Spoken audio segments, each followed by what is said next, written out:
You'll probably want to change it. All right, Lindsay's got her going. This one's-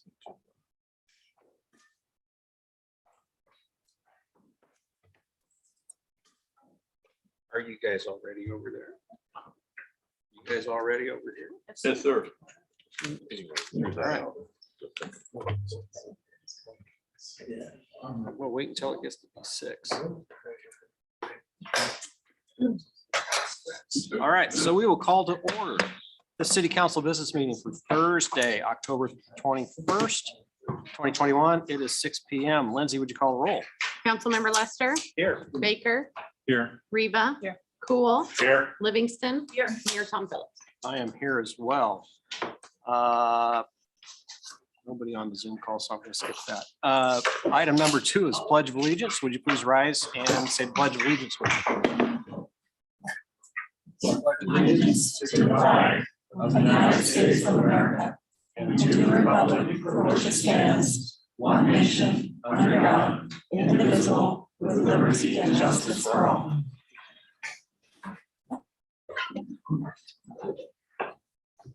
Okay, item 3 is approval of the agenda. We are going to remove item 7F. Would anybody like to move any of the consent agenda items to the regular agenda? Hearing none, can I get a motion to approve the agenda as a? G&H, just briefly. G. Sorry. and H. All right, so we're gonna move item 6G and 6H to the regular agenda. Can I get a motion to approve the agenda as amended? Second. Okay, got a motion by Reva, second by Lester. All those in favor say aye.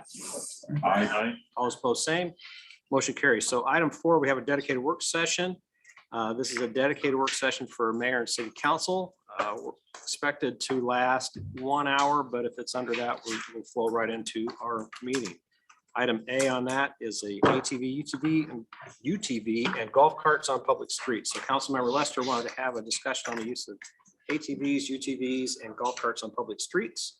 We're going to turn it over to Chief Stables. Okay. Greg, I'm gonna tilt that microphone towards you just to make sure everybody online. Okay. So this is what I prepared for you today so far. The purpose is, 1, so we can all get familiar with what the types of vehicles are we see around town. Discuss state codes that deal with these non-traditional vehicles, and then answer these 3 questions. In the last few months, I have been asked by various council members these 3 questions. Can a low-speed vehicle operate on city streets? Can a city-owned utility vehicle operate on city streets? And should the city allow private UTV owners to drive their UTV from a city property to a county property?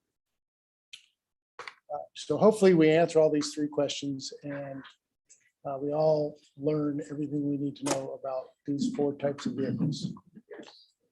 Okay, so this is a golf cart. Why is this golf cart on there? Because everybody knows what a golf cart is. The reason I put this on there is because a golf cart is a low-speed vehicle that does not meet NHTSA standards for road use. In contrast to this, which is a low-speed vehicle that does meet NHTSA standards for road use. In fact, this type of low-speed vehicle can be registered and given a license plate through Iowa DOT and driven on any street in the state that is less than 35 miles an hour. There are at least 2 of these in Norwalk right now. Like, for example, who?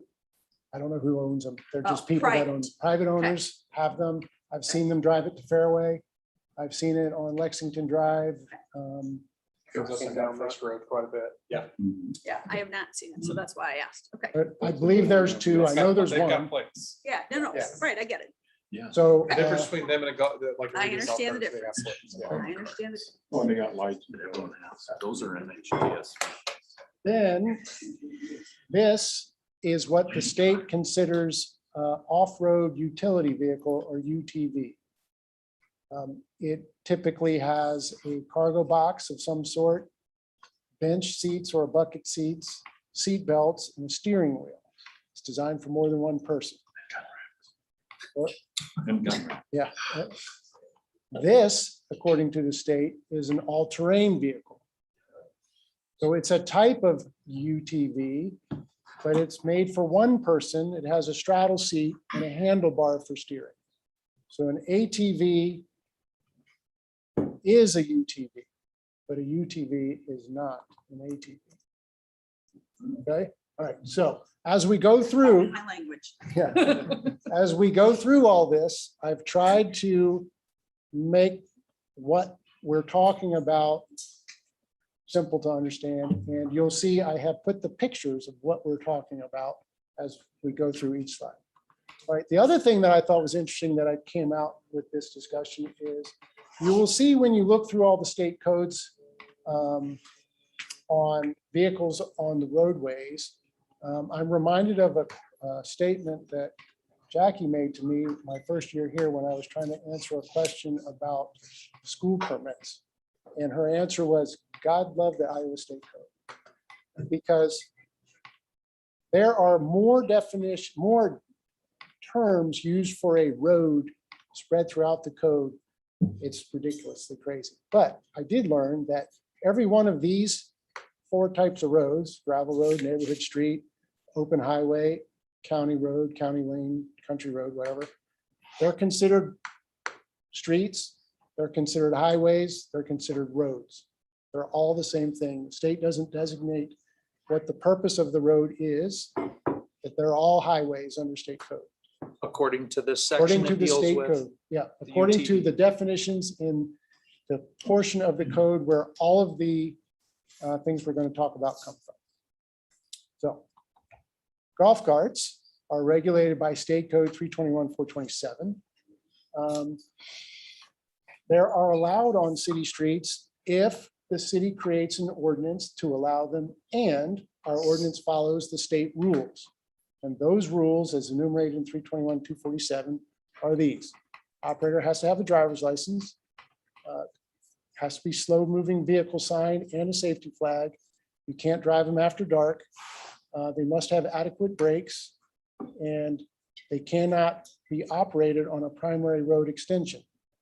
Primary road extension is not defined in 321 under definitions. What if they have headlights and taillights?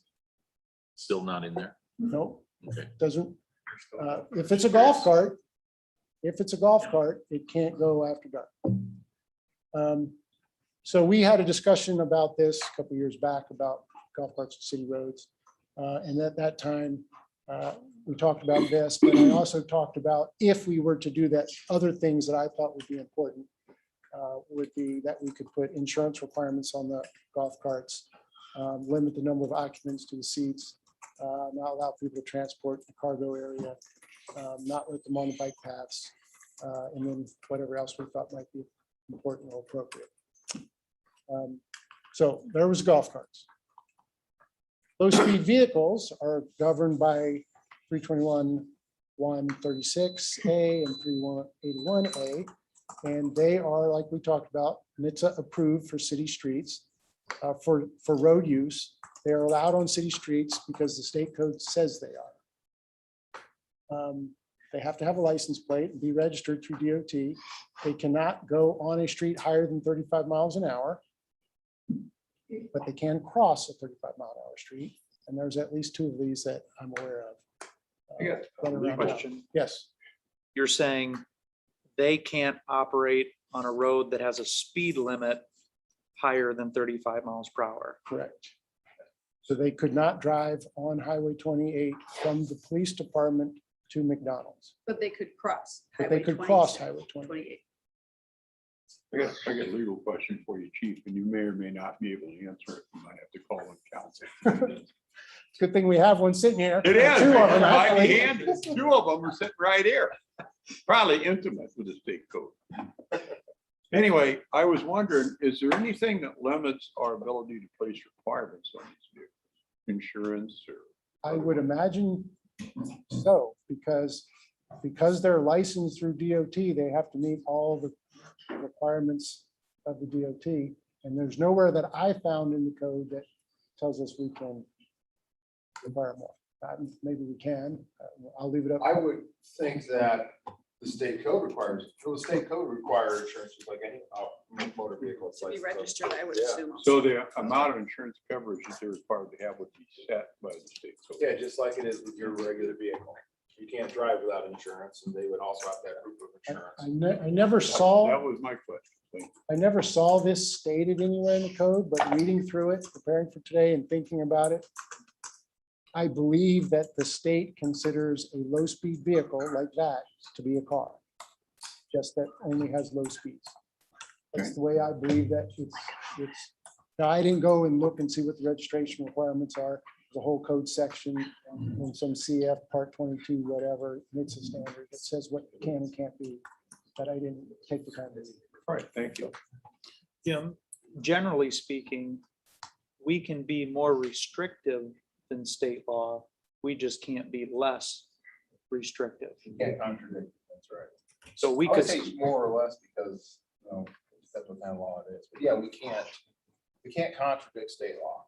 so in other words, we can't say, we'll let you drive on Highway 28 That's at right. 45 miles per hour, but we could say, we were going to restrict you to 25 mile per hour zones only. Possibly, but we could be contradicting state law though, because it's licensed and the states decided they just do it. It's kind of like selling fireworks. We can't, we can't restrict the sale. Sorry for bringing that up. Or, it'd be like that because they. And we couldn't increase like the amount of insurance. I would guess not. I would also be contradicting the state. Okay, so ATVs and UTVs, their use on roadways governed by 321, 234A. And one of the questions we had, can a city-owned ATV operate on city streets when conducting city business? In section C of the code that governs this, and section D says, this is word for word out of the code. If the ATV is operated by an employee of a political subdivision or public utility for the purpose of construction or maintenance on or adjacent to the highway, it is authorized. And if it's operated by an employee of a public agency, and when you look up the definition of public agency, police and fire fall into it, for the purpose of providing emergency services or rescue. They have to have a driver's license and the vehicle cannot exceed 35 miles an hour.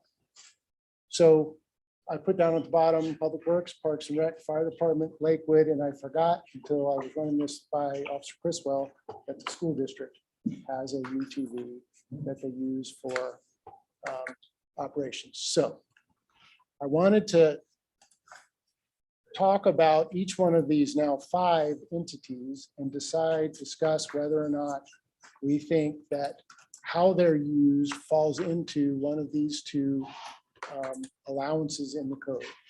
So Public Works has a UTV with a snow plow on it.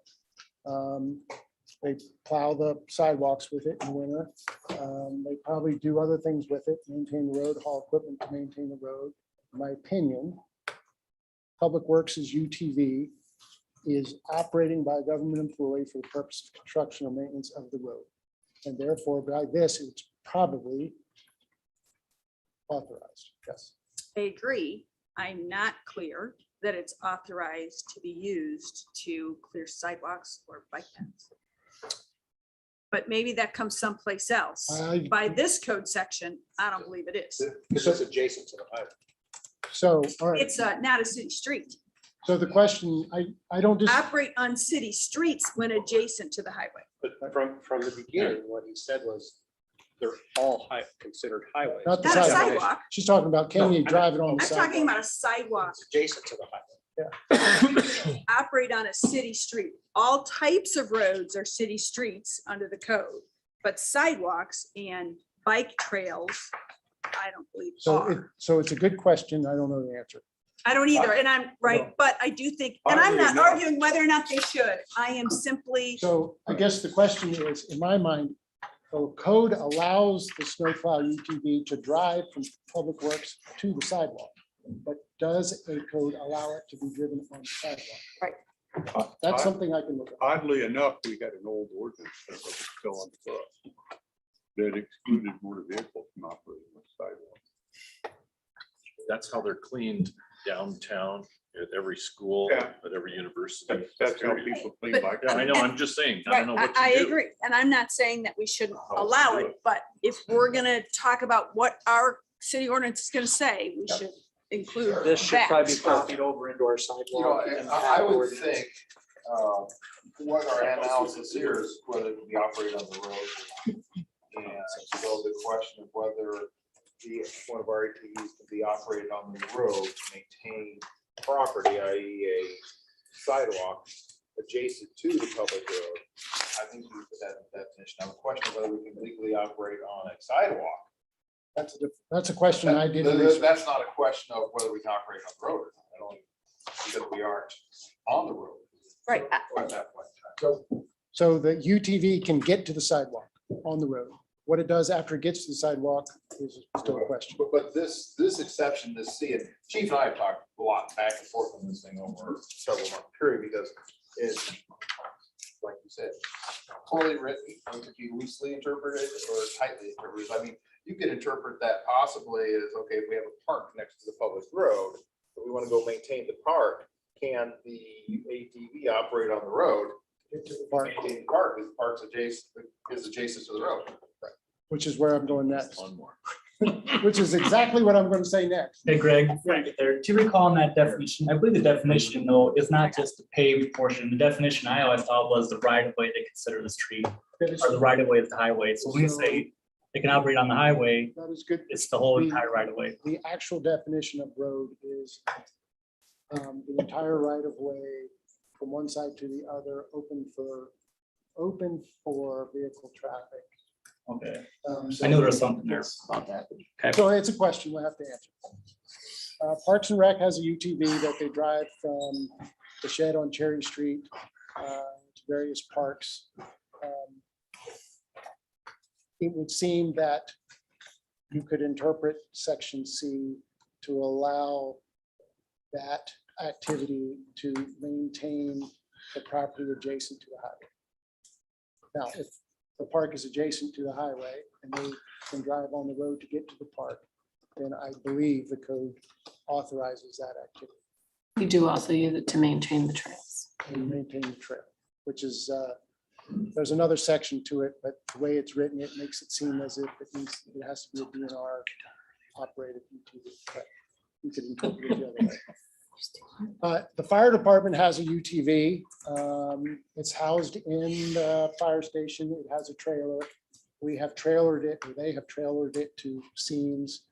I don't know if you recall, but the UTV was used to find a person who almost froze to death. And there was a time delay because we had to trailer it and untrailer it and everything else. But this code, in my opinion, seems to allow the fire department to drive from the station on the city roads for the purpose of emergency service or rescue. Right. They could not go to Fairway and get a loaf of bread and a gallon of milk, but they could go to Fairway to rescue somebody. Lakewood has a UTV. If Lakewood is a political subdivision, and they wanted to drive a UTV on the road to maintain the park or the beach, I suspect that it would be legal, the same as Parks and Rec would be legal to do. Assuming Lakewood is a political subdivision.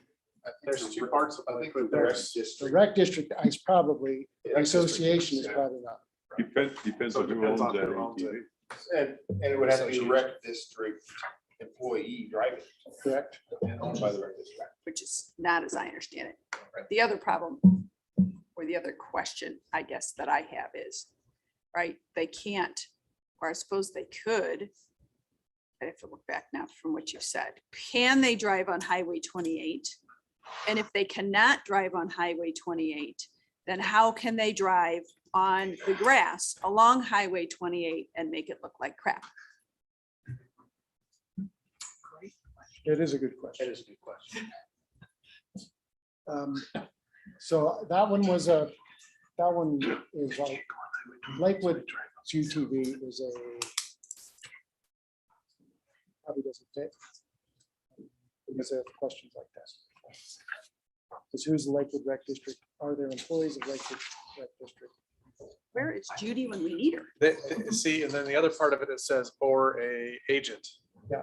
So are they using it for rec district purposes and are they acting as an agent on behalf of? So I think that they may They may be be able because, to. right, the rec district is responsible for the upkeep, maintenance and development of the parks. And they may be hiring. And that is what LVA they're to do doing.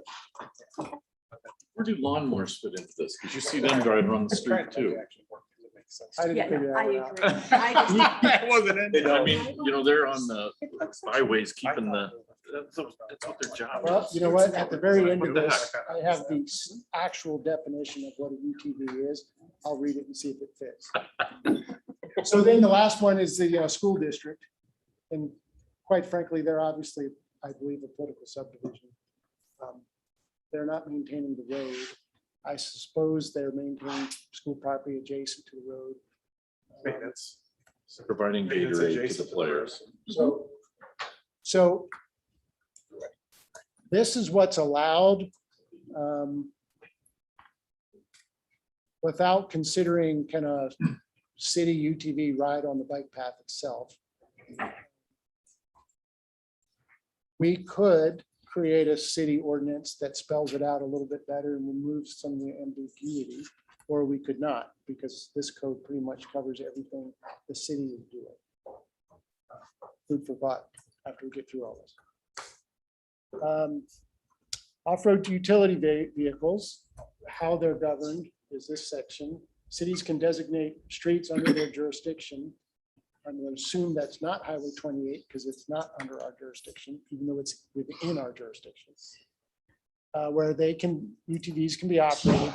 The code requires the UTV to be registered with the DNR before it can be on the road. So the city could allow ATVs on the streets if the ATV was registered with the DNR and we designated which streets the vehicles could drive on. And the city could also create a permit for the UTV to operate on city streets. That's what 321I10 says. Which brings me to the last question. Can or should we have a private UTV drive from the city to county? Right. So the county in County Code Chapter 9 allows a registered through DNR and a permitted through the county ATV UTV to operate between 5 and 9 on certain designated gravel roads. They may not exceed 35 miles an hour, and if it's bad visibility, they're not allowed to operate. So that county code is 9 pages long. And these 5 bullet points are what I think are the most important. So that code does not allow an ATV or UTV to operate on the pavement, period, never. It does allow somebody who lives on a paved road to operate on the shoulder for a reasonable distance to reach a gravel road that you're allowed to use. Doesn't define what reasonable is. The county has a permit required. You're limited to riders to the number of seats. It has to have a headlight and taillight. And then many of the connecting gravel roads to Norwalk are restricted, meaning the county did not designate them as roads where you could ride an ATV on. And so, Here's the map. just so make sure I understand, if the county did not designate them as roads on which you could ride your ATV, then you cannot. Correct, except for they did it backwards. They listed the roads where you cannot and then said you can. So they specifically say you cannot ride on these roads. Yes, Okay. this is about 15 streets long. So this is the top half of the county, north of 92. And you'll see that there are dark black lines and red dotted lines. The dark black lines are county pavement roads. The red dotted lines are county gravel roads where the use of an ATV is not allowed. And so this is kind of blurry, so I blew it up to concentrate more on what's just around Norwalk. Because this question is, should we let a private citizen drive from their house in Norwalk to the county to access their property in the county?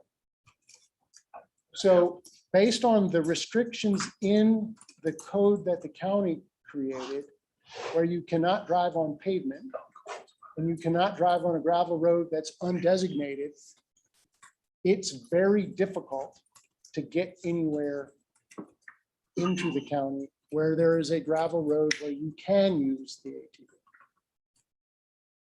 Another thing that the county ordinance says is if you live on a paved county road, you can drive it on the shoulder of a paved county road to get to the gravel road. It doesn't say if you live in Norwalk, you can drive on the shoulder of a paved county road to get to there. But arguably, you could say if you live in Norwalk, you still live in the county. True. But if you live in Norwalk, are you going further than a reasonable distance on the shoulder to get there? I don't know the answer to Right, reasonableness is like obscenity. I'll tell you when I see it. that. I don't disagree. That is an official explanation by the Supreme Court. Well said. So while I see the benefit of letting somebody drive from their home garage in Norwalk to their farm in the county, the actuality of doing it and doing it legally is probably difficult. So here's some conclusions. Golf carts are not legal on city streets, but they could be if we wanted them to be. Low-speed vehicles, if they're registered by DOT, are legal on most city streets. I say most because some of our streets have 45-mile-an-hour speed limits, so they would not be allowed there. UTVs owned and operated by the city are allowed to operate on the highway while conducting street construction or maintenance. And then creating an ATV, UTV ordinance for private citizens to access county roads may not make sense due to the limited nearby county roads where they would be legal once they got to the county. So that's all I have prepared. Greg, yes. I do have a quick question. Going back to the county ordinance about the reasonableness. What about somebody that lives out in the county? Let's say we adopted an ordinance that allowed it. Or you said something, hey, for business use, they could do it. Does the county ordinance allow the trip to start out in the county and travel into town? I do not recall reading that. It says you can drive it on the shoulder of the pavement to get to the gravel road where it's legal. It doesn't say you can drive it on the shoulder to get to Norwalk where it's legal. So I'm just thinking of the situation that came up where there was a ticket issued, and because that was a situation where they started outside corporate limits. Now, like I said, it's 9 pages and I kind of mostly know what it says, but I don't know exactly. Okay. I just have a couple of comments for you, Chief. Yes, sir. The most frequent complaints that I get about golf carts on the streets are up on the ridge. Mhm. And I've had quite a few in the summertime. And I think the situation we find ourselves in can be confusing for the citizen. And it could certainly, I could see little complications on enforcement of some of the other ordinances when you're looking and seeing this running around on a public street legal. So I don't know, really what any kind of a solution is to hand you something you could really work with. Well, one of the solutions I came up with was if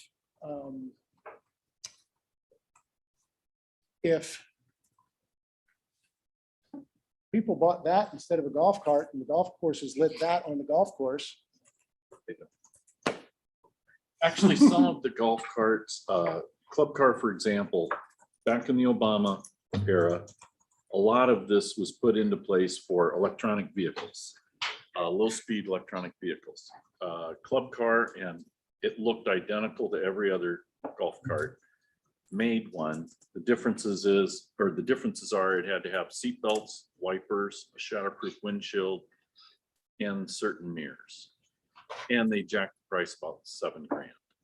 So it was 15. That is, those are pretty expensive. There's several of them that make that, but they're not allowed.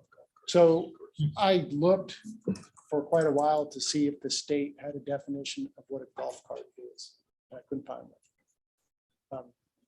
It just says that if you want to have a golf cart, it has to follow this. But like I said, I couldn't find the definition of a golf cart. So I have to be honest, I have a real problem with creating an ordinance that allows golf carts to buzz around our city streets and not allow UTVs. I will tell you that I'm not in favor of any ordinance that allows anything other than registered cars on the city streets. I'm not advocating that we do anything, quite frankly. I'm in that world today more than I was going into the discussion. A lot of the towns that allow the golf carts, their traffic is significantly less than we have. We have a lot of traffic in town, all the roads too. I don't think 5 years ago, we may not have had this traffic, but today we've got a lot of traffic in town, all the roads too, so. Yeah, and I don't disagree with you. My difficulty is that it happens a lot. There is a golf cart that regularly runs on Lakewood Drive. There are golf carts frequently that I see on the streets in Echo. And the last one I saw was operated by somebody who couldn't have been more than 13 years old. And so for me, I would rather have something that regulates it than not have anything and we ignore it, which is what I think we're doing right now.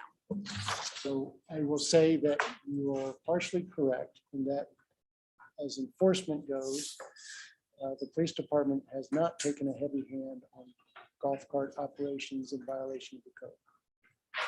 However, we have regularly worked with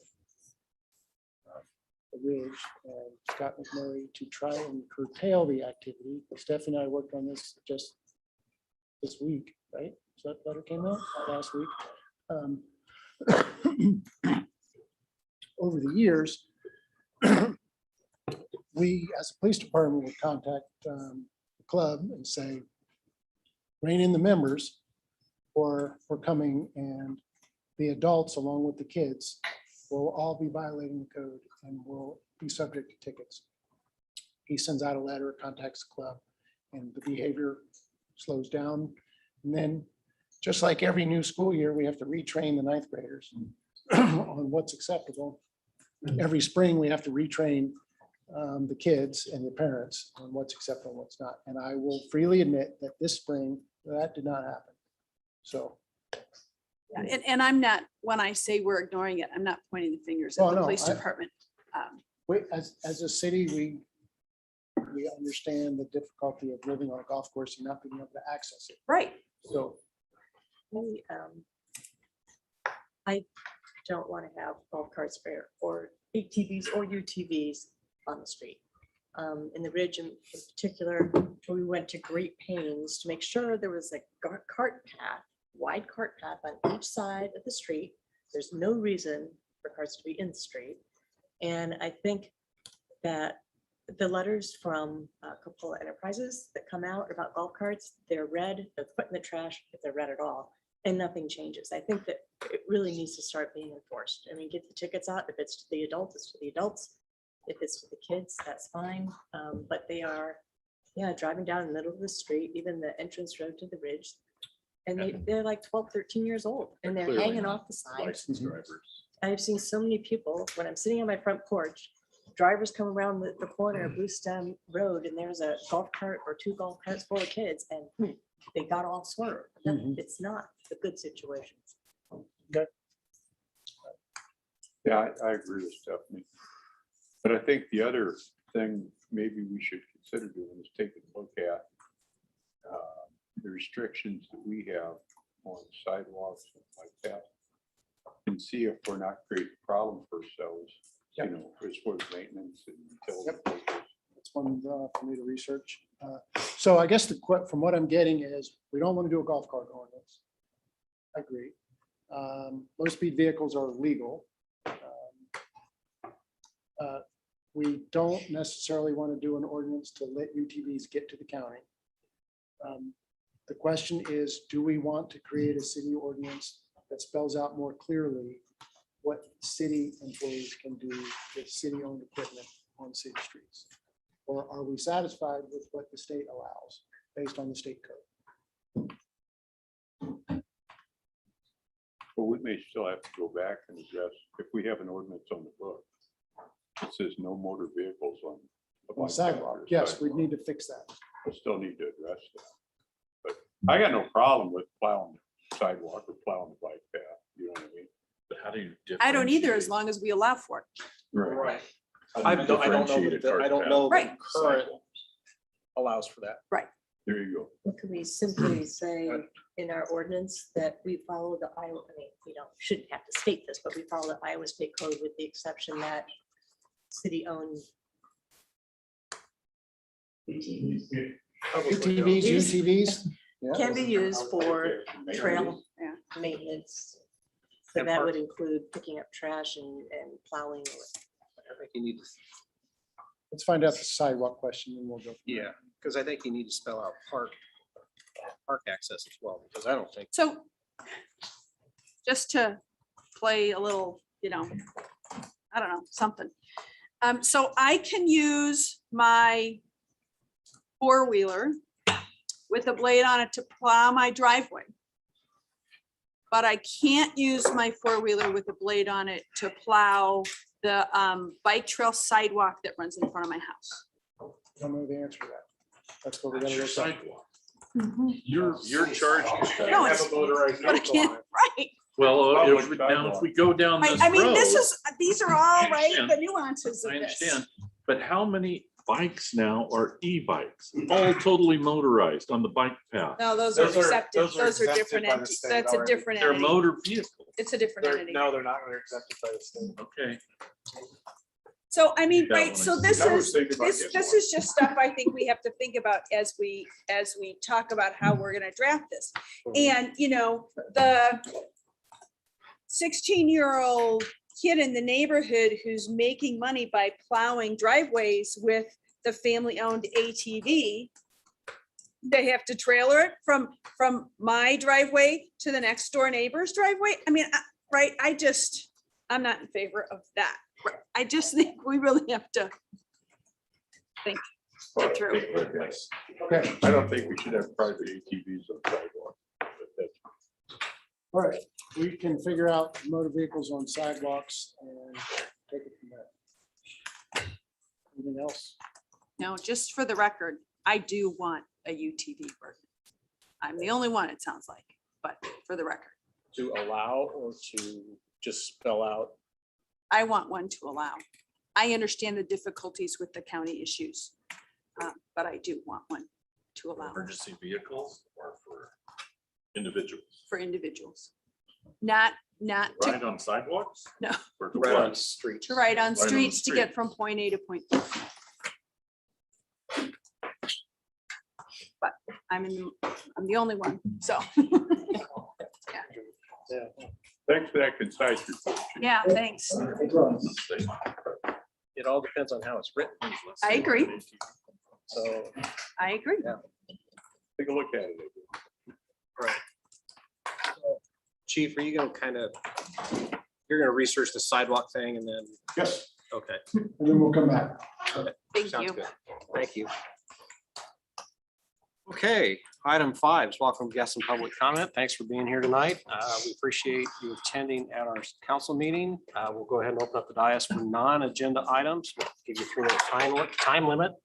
We can't take action on these tonight since they aren't on the agenda. Also, if you'd like to comment on any item in the consent agenda, now would be the time. Anybody want to talk? Hearing none, we'll move on. Item 6 is a consent agenda. We have approved the September 30th, 2021 minutes of the special city council meeting. We have approved the October 7th, 2021 minutes of the regular city council meeting. Have expenditures, tax abatements. We have resolution approving pay request number 1 to Herberger Construction for the Great Western Trail Connection Phase 2 project. We have resolution approving fire chief wages.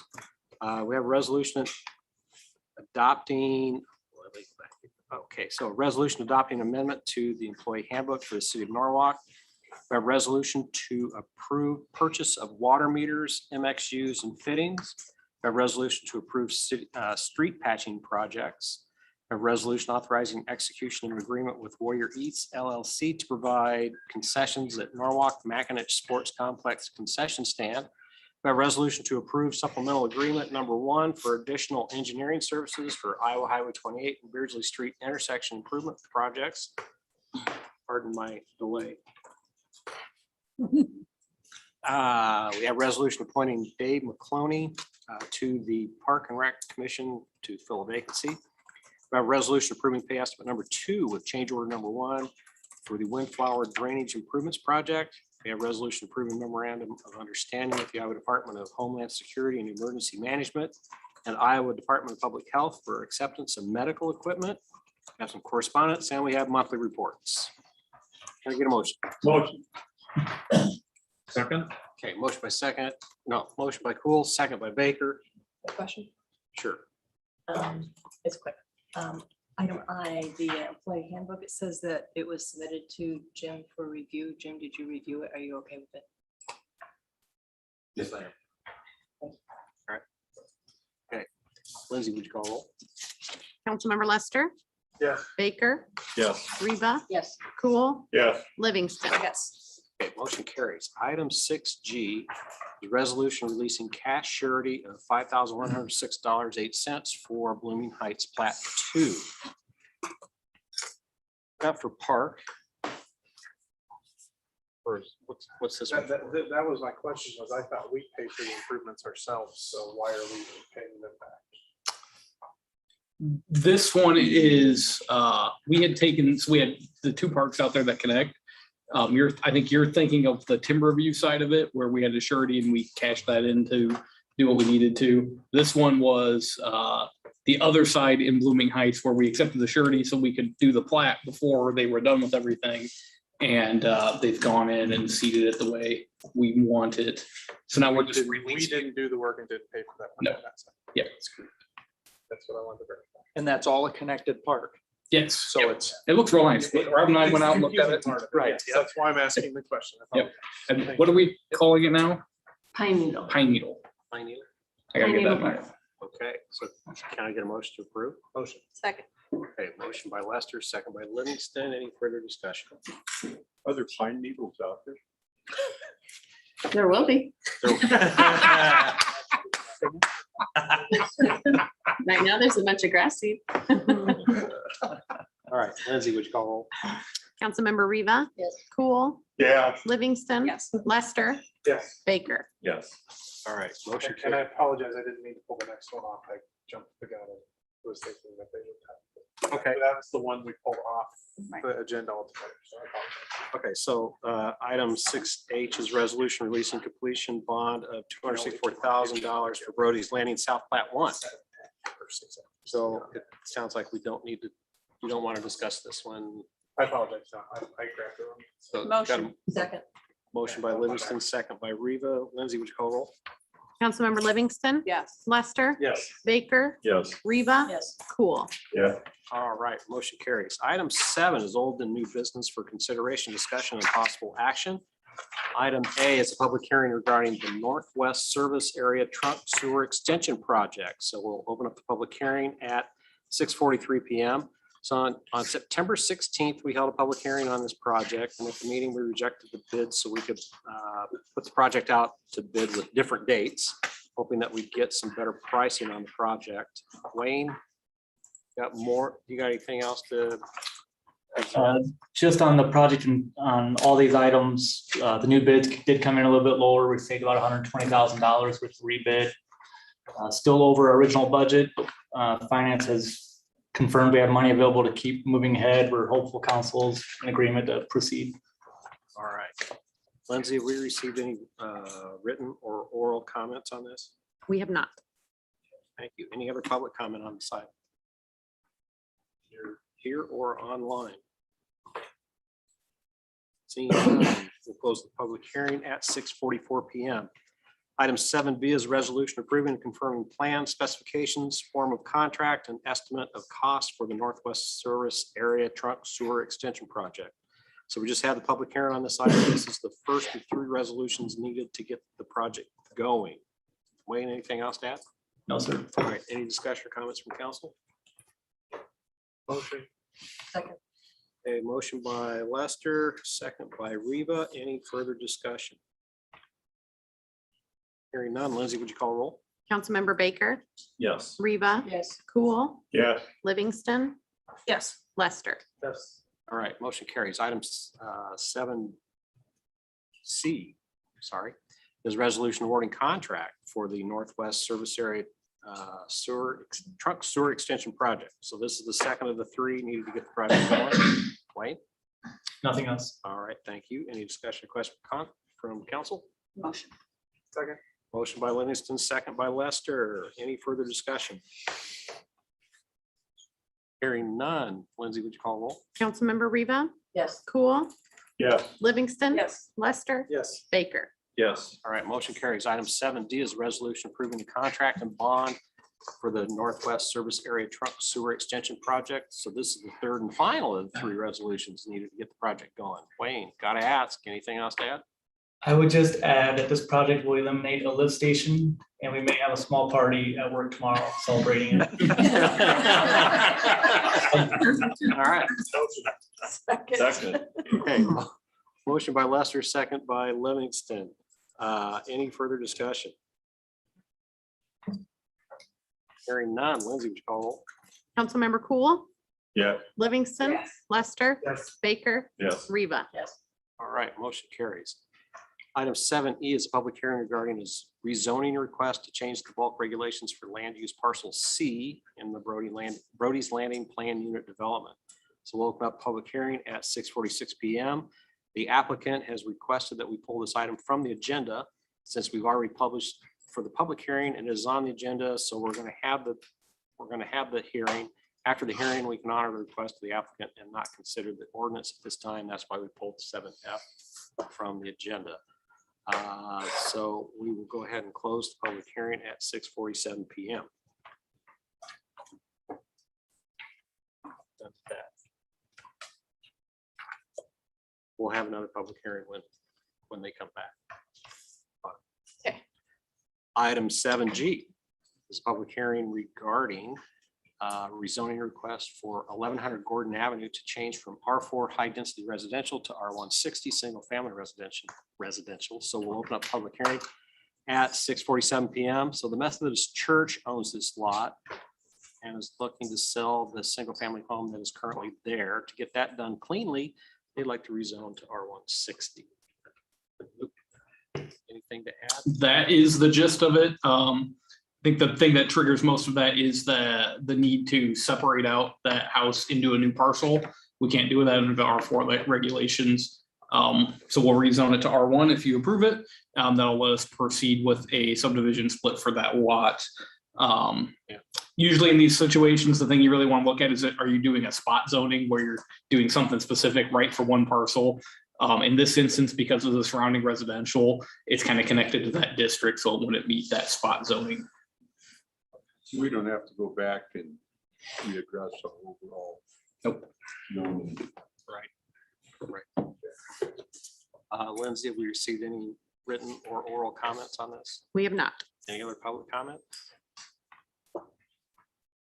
Hearing none, we'll go ahead and close public hearing at 6:48 PM. So item 7H is the first reading of an ordinance amending the official zoning map of the city of Norwalk, Iowa by rezoning the home at 1100 Gordon Avenue from R4 high density residential to R160 single family residential. So this is the first reading for the change we just talked about in the public hearing. Luke, got anything to add? Just that the planning commission did hold their own public hearing as well and voted to recommend approval. All right, Thank you. Any discussion, question, comments from council? Second. All right, got a motion by Lester, second by Livingston. Any further discussions? Hearing none, we will go ahead and Lindsay, would you call it roll? Councilmember Livingston. Yes. Lester. Yes. Baker. Yes. Reba. Yes. Cool. Yeah.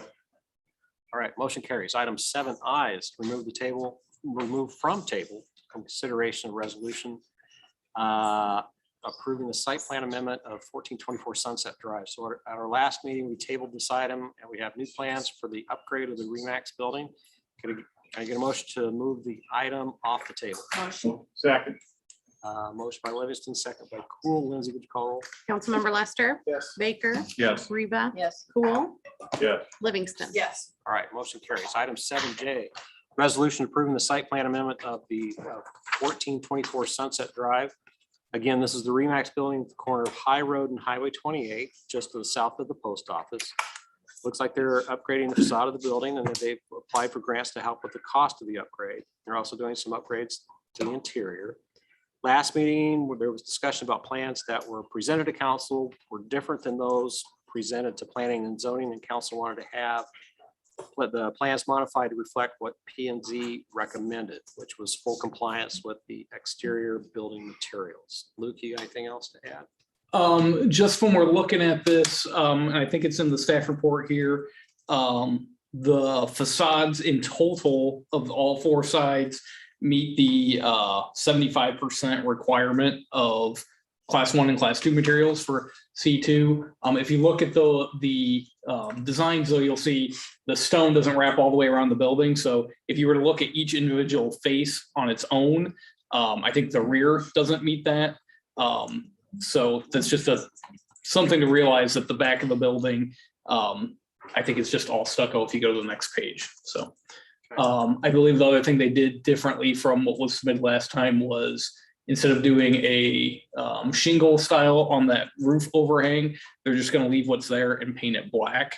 That metal roof panel is a class 3 material per our code, whereas the shingles, I think, were class 4. And that was the other thing that was tripping them up at the last meeting. So does this meet our architectural standards? Yes. Any other discussion or question from council? Shaker would have looked a lot better. That's all I gotta say. I don't think so. Difference of opinion, We do. Awesome. which is good. Anything else from council or public comment? Hearing none, can I get a motion? Motion. Second. Motion by Cool, second by Baker. Any further discussion? Hearing none, Lindsay, would you call the roll? Councilmember Baker. Yes. Reba. Yes. Cool. Yes. Livingston. Yes. Lester. Yes. All right, motion carries. Item 7K, resolution to approve a policy stating the city shall not accept private streets into public street network. So recently, we were contacted by residents living on 2 different private streets asking the city to take over the street. Most of the older private streets were not built to city code, although any new private streets are. And the right of way isn't usually large enough to accommodate properly spaced sidewalks, street widths, or building setbacks. So we've indicated to residents in the past that we're not going to make these public streets, and this resolution just confirms that policy. So staff can just say no to the request. Wayne, you got anything else to add? Nothing else. Might be a second party. Yeah. Any discussion, comments, or questions from council? Since this is a policy, right? I guess it's a legal question. If it was ever in the city's interest to do something that would be paradox to the cost, could the city do that? They would.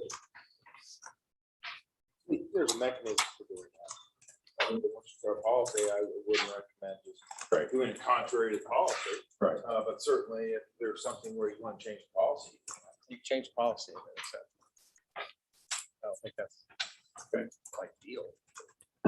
So while I concurrently agree that we aren't and shouldn't accept public or private streets into the public network, I think there's gonna be a time where we will have some. And I just shy away from saying we won't ever do it in a policy. I just don't like that.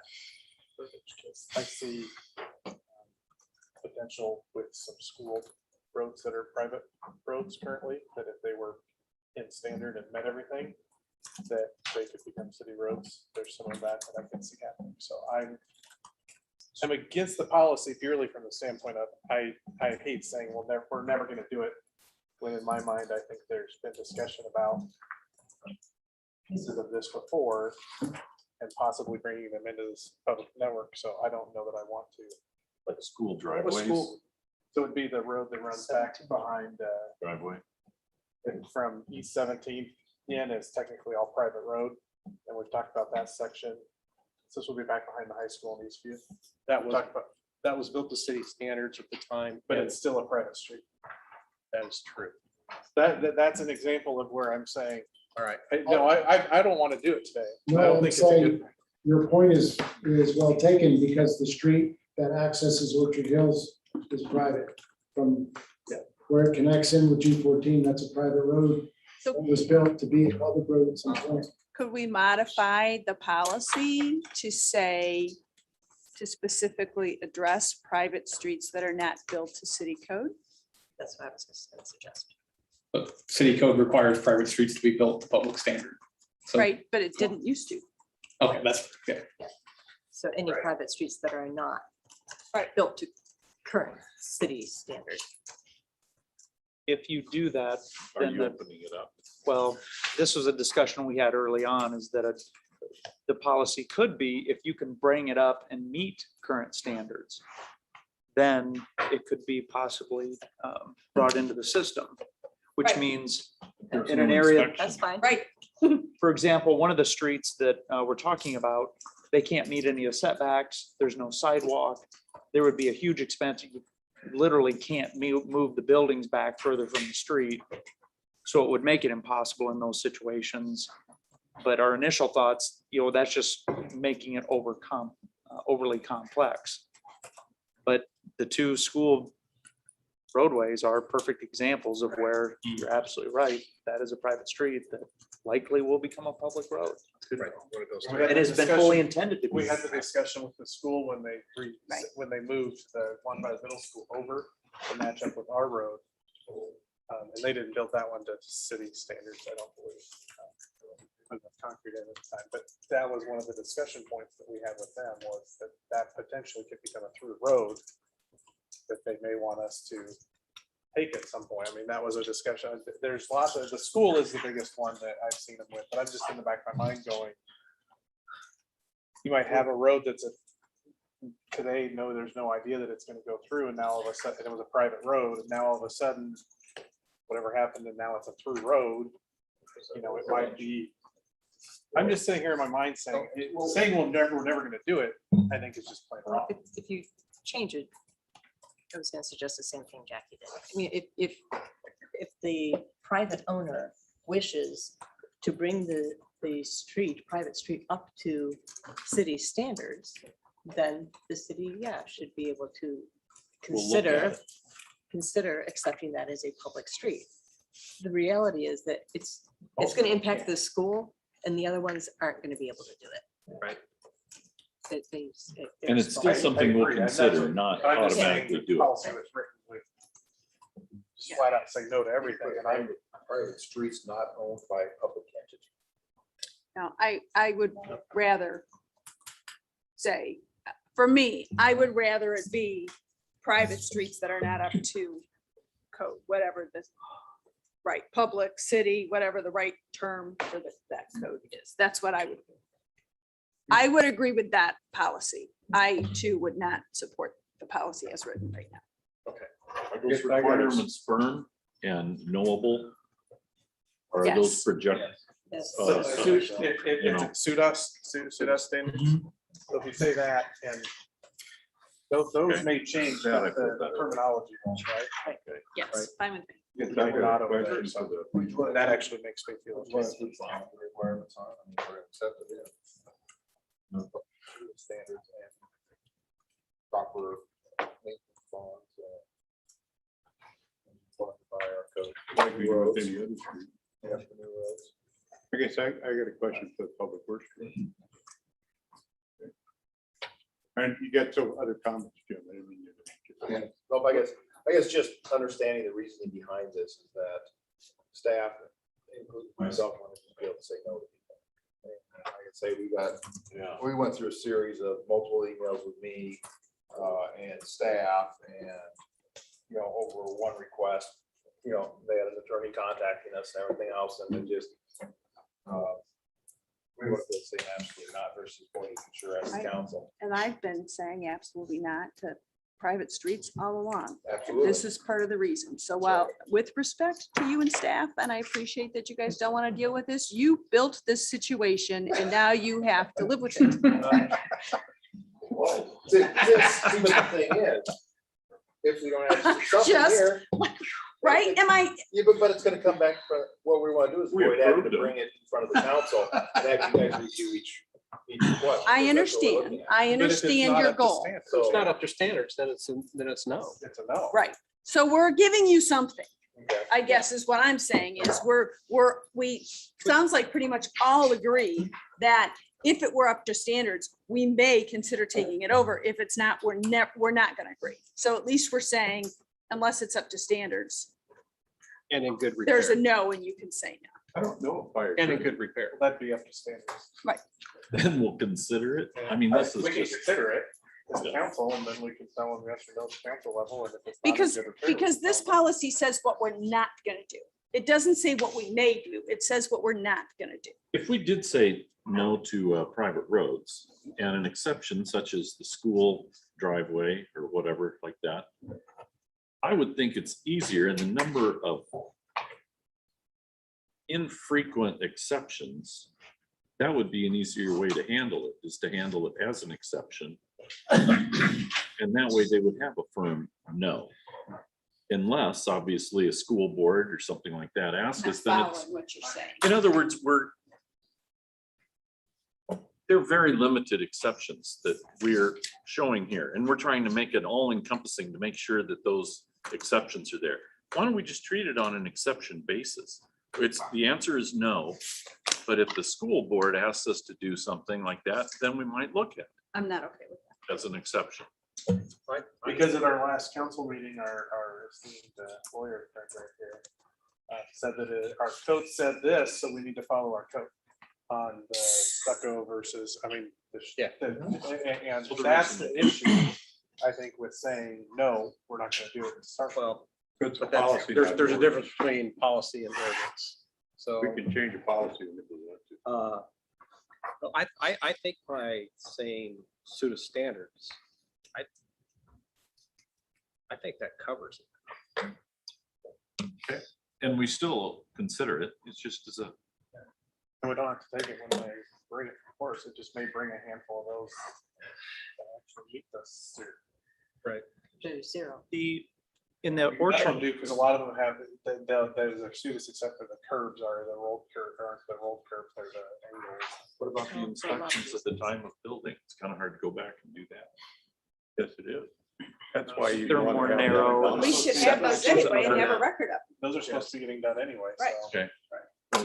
I have a question for the public works. Before we make up our mind. All right. Exactly what we want. Okay. Okay, first you came in there wanting a simple policy that said, ain't gonna do it. Leave me alone, right? Okay, so we're talking about a policy that is somehow gonna protect the city from a street that was built that well, maybe it was built to our standards, maybe it wasn't. We weren't particularly involved in it, I don't think. So if we did that, how does the city adequately protect itself? I mean, assuming we would put this policy in place, would we require the same kind of a bond, do you think, that we would when a street is first built to protect us from any maintenance problems that might occur on this street we just acquired? I think that would be hard to achieve. I mean, the maintenance bonds we typically get are 4 years from date of construction. If there was a failure in construction or materials,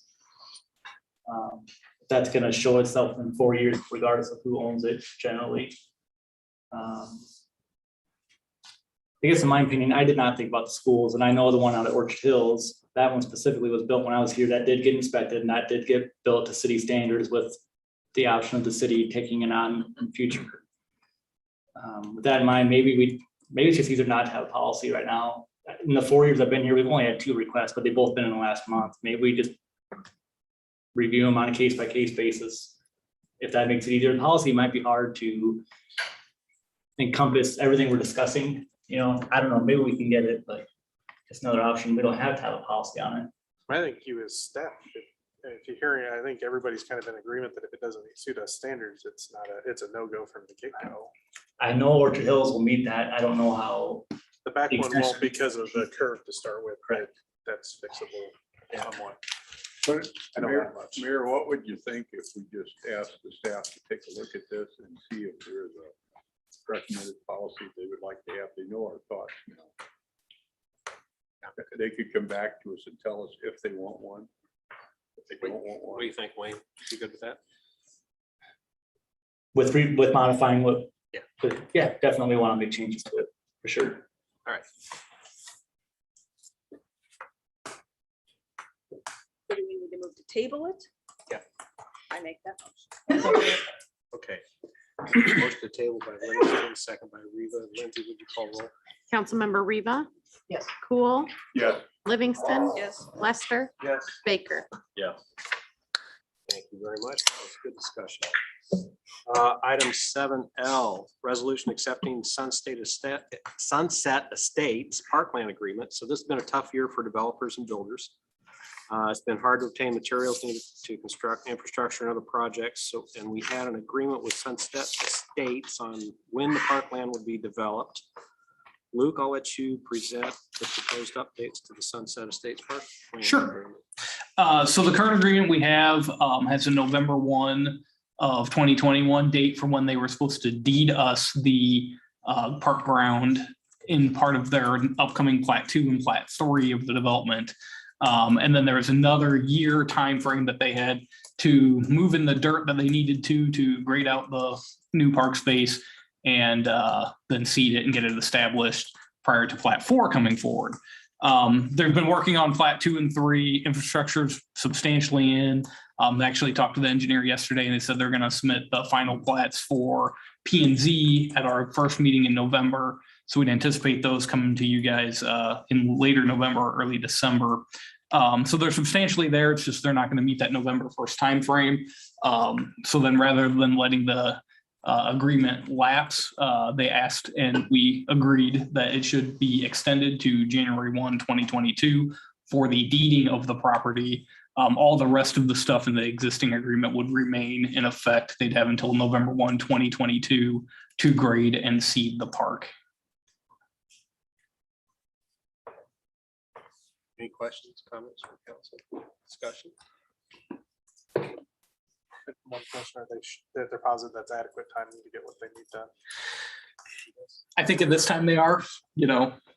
I'm asking more from the standpoint of should we make it April, and I'm just throwing it out there. I think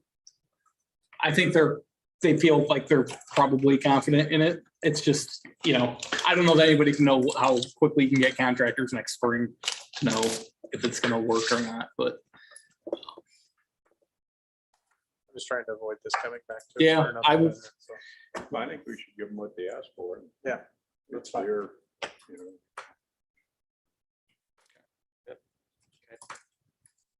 Anybody want to make a motion? Motion. Second. Motion by Reva, second by Livingston. Any further discussion? Hearing none, Lindsay, would you call roll? Councilmember Cool, yes. Livingston, Yes. Lester, Yes. Baker, Yes. Reva. Yes. Motion carries. Item 7M, second reading of an ordinance amending chapter 126, global food vendors, and chapter 177, rates and fees in Norwalk Municipal Code. So this is the second reading of our new food truck ordinance. Luke, anything to add? no. All right. Any discussion, comments from council? Motion. Second. Motion by Livingston, second by Lester. Any further discussion? Hearing none, Lindsay, would you call roll?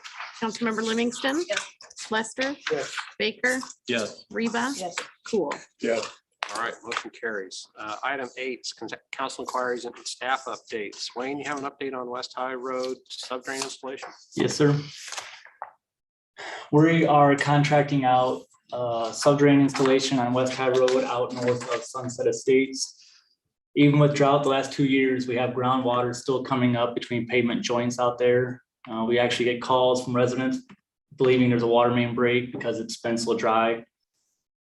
It's just a short section. It's about 200 feet of subdrain. It's gonna be $20,000. I just bring it up so you're aware that I pushed really hard during our subdivision standards or review that we tried to get this in there. We put it in on all of our projects and we're now going back to existing roads that are fairly new and we're trying to retrofit it in there. It's about 2 to 3 times the cost. It's still very important. I'm anxious to see how it works. And just as a side note, I saw Waukee is now requiring subdrain on all roads unless the report says it's not necessary. So I'm just bringing it up that it's still important item for public works that we keep an eye on this. Yeah, didn't we end up, if I remember right, where we were leaving it up to the engineer to recommend whether or not it was necessary? Isn't that? We did identify 3 or 4 conditions where it is required, and then our city engineer can require it in addition to those spots. But yes, otherwise the geotech report dictates where we put it. If they do so much cut or if it's so much slope to a road, they are required to have it, which is good. That was a great addition. So. Got anything else? A few items, sir. We contracted out a sewer repair on Candlewick. You may have seen some construction there. Part of our sewer maintenance that we do is videoing and televising. We found a repair that was necessary. Along with the patching project in the agenda tonight, we are also contracting out repairs on Redwood Drive and Knoll Drive. We're anticipating when the North Avenue project occurs next year, traffic will be cutting through some of those areas. We went through and did an inventory. We're trying to fix it up a little bit. That may occur that will occur yet this fall. And the other one that was in the agenda will start in the spring. And then there was a pre-construction meeting on the county line road reconstruction project this week. They started trail work this week with they'll be putting in a box culvert and some temporary trail. They're out there today cutting trees down, but the bulk of that project will occur next year, but they are starting, they have already started. So that is all. All right, thank you. Luke. Just a couple things.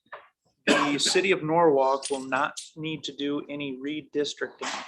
As you know, every time that there is a 10-year census that's done, there is redistricting with those new population numbers. Because we are not a ward, or we don't have wards, everybody's at large, we will have no requirement to redistrict.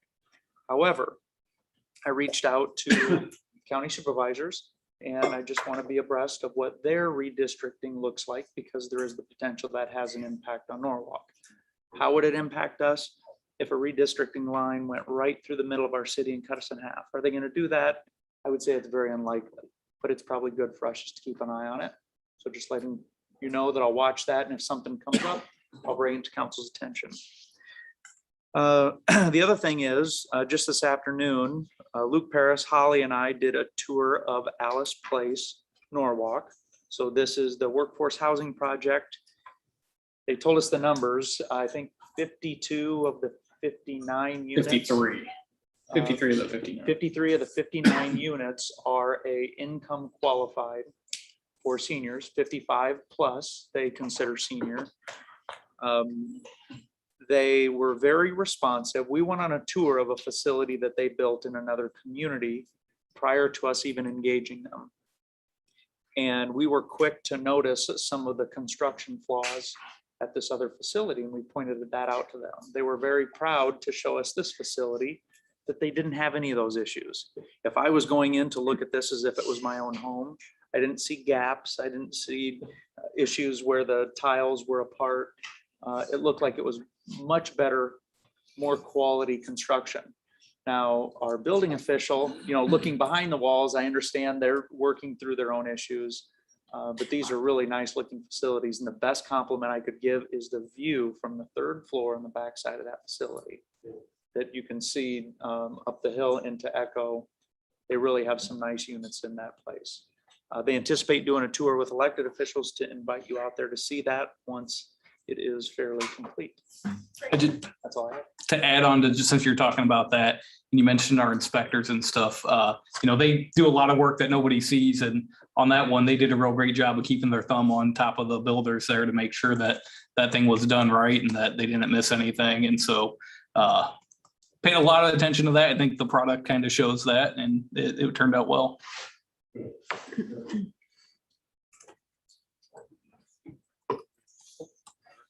Brian? If it's not in here anywhere else, I think congratulations are in order. Thank you. Thank you. I appreciate that. That's all. Stephanie? Two MPO things. One, Luke just touched on, they got the new redistricting map today. Did you know that? I heard about that. I've not seen it yet. Okay, so all of Warren County is now in District 1, which means we're in a separate district than all the other MPO, all the other Oh, Central Iowa MPO. Really, from a, it just puts us in a different district than everybody else for Warren County.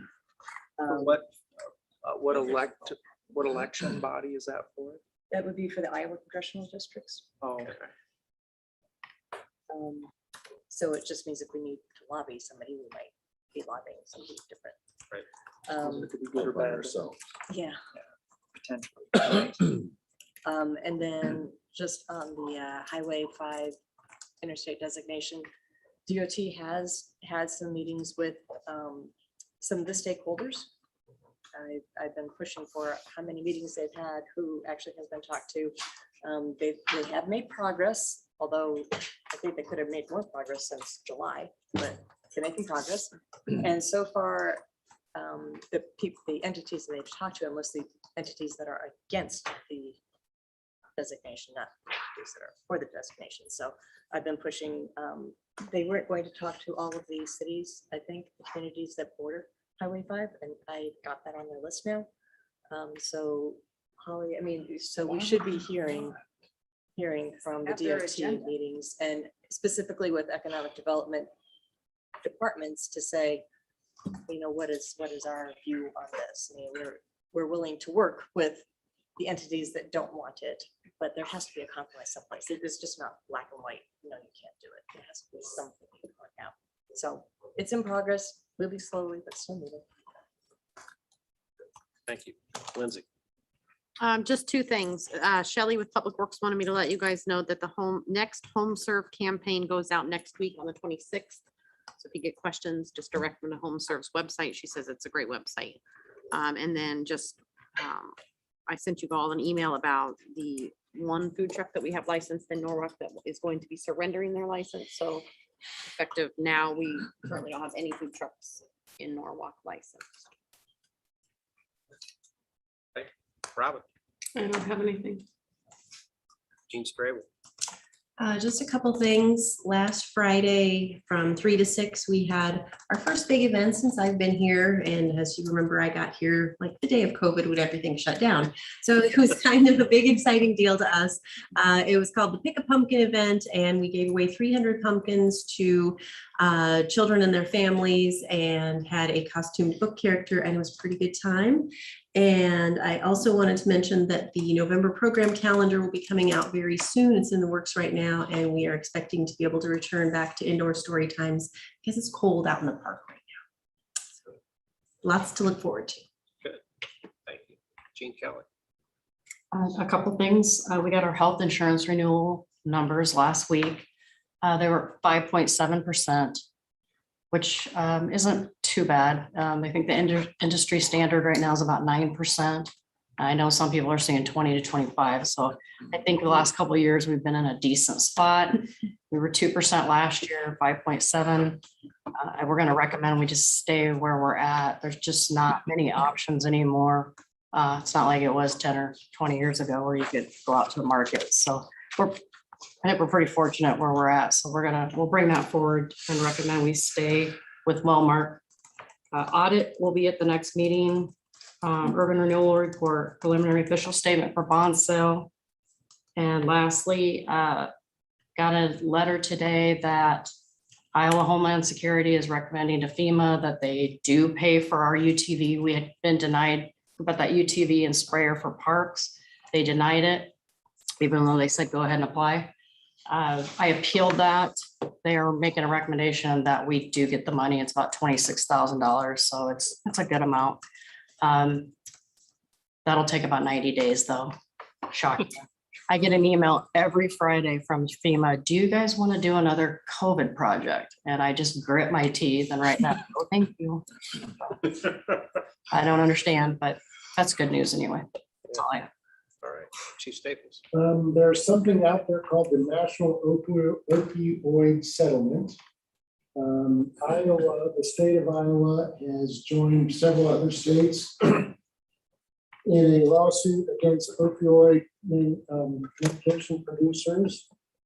There's a settlement. I have registered the city as a participant in any settlement. That's the first step. We can decline later. The amount of money that the state of Iowa will get depends on the number of counties and cities that sign up to participate. And statewide, the minimum will be 90 million, the maximum will be 173 million. And then whatever the amount that comes to the state is, then it's split amongst the state for one large opioid abatement problem solution, and then localities get some after that. The amount that the localities get depends on how many localities sign up. And they said, you'll be disappointed when you hear the number. And then Sounds like the state, yeah. if we get any money, it has to be used for programs to stop the opioid problems. And I don't know what those programs are yet. So there's that.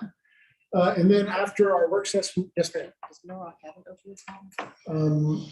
Not really, but we have Yes. had some deaths. Jen can probably confirm better than me. Some overdoses. Yes, Norwalk has an opioid problem. We don't have. We have one things on person the street. addicted to opioids. It's not a street drug problem. And then after our work session, I looked up some codes and so did Robin. The city of Norwalk has two codes, 162.02 that says vehicles are not allowed on sidewalks. And then 175.05 that says ATVs shall not be operated on sidewalk. But then it also has 76.21 paragraph 3, 76, section 76 of our code deals with bicycles. But section 21 paragraph 3 says that the use of motorized vehicles is permitted for city of Norwalk sanctioned maintenance and staff vehicles and emergency vehicles. So we have two codes that say we can't drive on the sidewalk and one code that says we can. Sounds like every other code I've ever read. So we That's can why probably the figure attorneys out a are way in to do that up and come back. Good to clean it up, Thank you. too. Yeah. We get a couple of attorneys involved in that. That's all. All right, so it's my pleasure to say, Chief Porter. Thank you. Well, it's been a little wild since the announcement. I'm overwhelmed with the support from the community and from city staff and our employees. So thank you, everybody that's been along for the ride here. I look forward to leading this department and working with all of you. We wrapped up Fire Prevention Week, which was really good. We got to all the elementary schools. We had an open house. We had a coloring contest. It was so well received. I think coming off of COVID, people were really excited to get out again and get back into the fire station. So that was really positively received in the community. We had 40 Cub Scouts in-house, I think, around on Monday. They had their meeting and learned about fire safety. So we've been doing a lot of PR events for the month of October, but it's Fire Prevention Week month, so we kind of expect that. Call volumes up. We're up about 12% from last year, 6% from the year before. So we're continuing to just drive forward. That's all I got. Thank you. Tony. Nothing else for me tonight, Mayor. Thank you. Great, thank you. Luke? Just a quick update on some of our building permit stuff. We're sitting about 228 total residential permits for the year right now. It's a little bit down from last year. We had a big surge early in the year and it's kind of tapered off here through the summer months. So it's been kind of interesting. We have our comp plan steering committee meeting tomorrow to go over some of our draft comp plan sections and everything. So that'll be good to take a look at some of that and keep that project moving. And our new software, we kind of fully implemented it internally at the beginning of the month. So we've been working with that on the permitting side. We've got some neat tracking we can do now of nuisances and things. So I can tell you we've had 10 nuisance complaints submitted to us and all of them that we verified as nuisances. And I think 4 of them we ended up abating. So the other 6 would have been corrected of their own accord. So I want to mention ash trees. yeah, so ash trees, we've been doing some marketing with Shelby on our Facebook page and the Norwalk Living magazine, trying to get some word out that, you know, there's that mineral ash borer, trees are dying, you got to take them down. Next year, we're going to look at what it means to start telling people to take them down. So some of the things we're talking internally about is how do we set up the funding mechanism for that? We kind of anticipate that a lot of the people that have ash trees aren't going to have the ability just to go spend a couple $1,000s to take them down. So at that point, there's a couple options we can do as a city. You know, we can look at trying to put in some program to help people out. But even if we don't do that, we have to be prepared for ordering people to take them down, hiring a tree company to go do it, and then paying them and putting liens on properties. So we just have to be prepared for that funding side of it, where that's an expense we might have to incur up front and then collected on the back end, you know, potentially years later. So that's the thing that's coming. So we'll see kind of what it looks like. We're working with Jean to figure out budgeting wise. She didn't like the number I first gave her, so we'll maybe find a better one. And she likes them when they're lower numbers. Yeah, I know. That's why I went high to begin with. All right, thank you. Ed? Well, first I want to congratulate our new fire chief. Yeah. And let her know that I'm delighted with the way this turned out. Got my full confidence. It will be fun. Yes, ma'am. And then secondly, I wanted to compliment the staff overall on the consent agenda. Now, it's in a way, it's a shame that they put all this time in. They do a lot of good staff work. And I mean, I read it and it was good staff work, right? But it won't be discussed. It won't be debated. Certainly the public may not even be aware it ever happened. So anyway, my compliments to the staff. I want to take the opportunity to say that, right? Because I really appreciate it. Okay, and then lastly, I had an interesting experience this week. Now, twice I got to interact with city staff in different ways as a private person. Was one of them a police officer? No, it wasn't necessarily negative. Okay, one was a presentation by Luke here on up at the Chamber of Luncheon today. He did a really good job in briefing the city and things we're looking at. And there was a lot of interest, right, from the business people in the room. There really was. So it was a very good thing. And then the second thing is, I was involved in a building inspection. And other than for the public safety building, right, I've never been involved in it. And, you know, I found the staff to be very professional, very detailed, but professional and friendly, you know, and I think did good credit to the city, right? But you're sitting there and you know everything's right, but until they're done, you're going, God, I hope nothing's wrong. You know what I mean? And so I just wanted to thank them for the job that they did and point out to the council that we're pretty lucky that we have such good staff. And I know I've heard from people that, you know, have been developing in the city that our staff is good to work with. And so I guess I experienced that firsthand. Anyway, other than that, I'm glad you didn't have an interaction with the police. Me too. So on Saturday, I think, the Minister of Education of Kosovo and her deputy are coming. They're doing stuff. Monday in Fort Dodge, and then they'll be here on Tuesday. We're trying to coordinate dinner, maybe tour a school, maybe some meetings with some of our education people. And then in November, diplomats are coming, and I think Holly sent an email out to everybody to have that on your radar. The hope is to have something with them, which culminates in their attendance at a council meeting. So there's two different events that we can't ride, right? in Well, November. that's the third thing.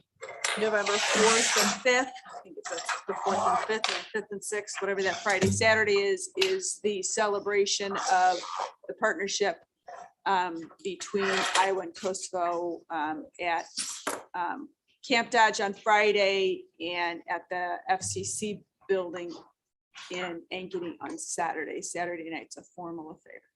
FFA. FFA, thank you. Yeah. Yes. So there'll be no rock at the end of the moment. Probably no Rocky. There may be, but Well, you have yeah. to dress No, for that's it. that. Maybe Friday. So Friday night is the social hour. And it's just a social gathering. There may be Rocky there. I doubt that will be there Saturday night at formal dinner. And Probably then Kosovo wine. We could have a change of schedule around that council meeting in that time frame. they are going to be here, I believe, I think we're trying to get them here Thursday afternoon on the 4th. And possibly have them attend the council meeting to watch how we conduct the council meeting.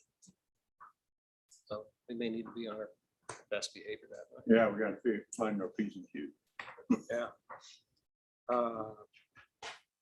Yeah, I was gonna mention that as well, so. This like.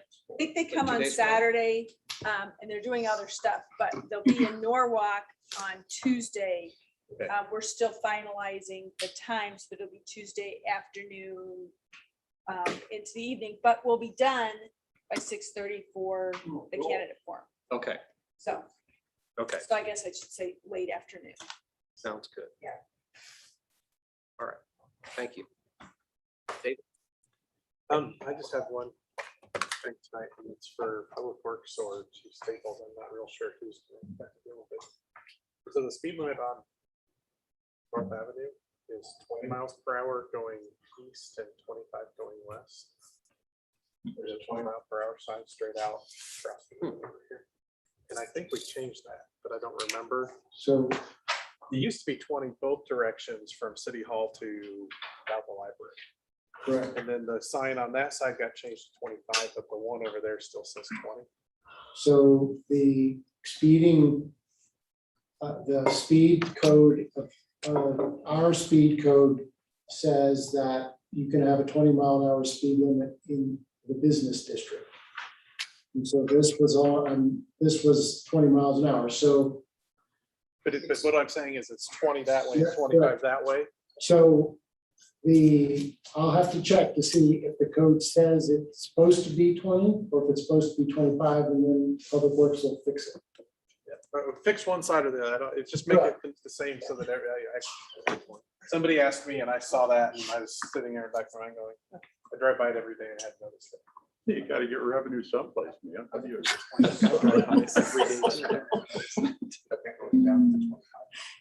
I'm sure I always go 20. That one used to be Especially 20. around 25.